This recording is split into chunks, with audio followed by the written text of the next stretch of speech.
Welcome to Lecture 8. Today, we are diving into foreign loops.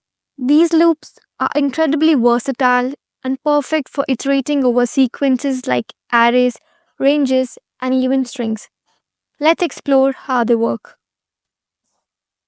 A foreign loop runs a block of code for each item in a sequence. Here's the basic syntax. For item in sequence, code to execute.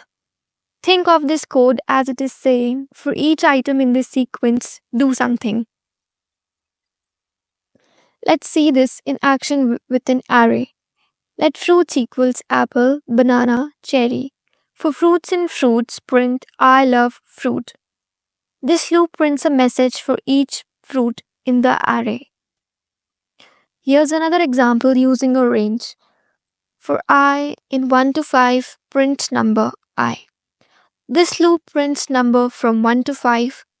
The range operator makes it easy to specify the start and end values. You can also use the stride function to control the step size. For example, for I in stride from 0 through 10 by 2, print I. This loop prints even numbers from 0 to 10 by stepping 2 at a time. Loops can be nested to handle complex tasks. For example, for I in 1 to 3, for j in 1 to 2, print I, comma j. This creates a combination of I and j values. That's the power of for loops.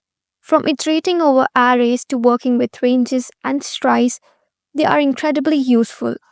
In the next lecture, we will explore while and repeat while loops. See you there. If you found this video helpful, give it a like and share it with your friends. Don't forget to subscribe for more Swift tutorials.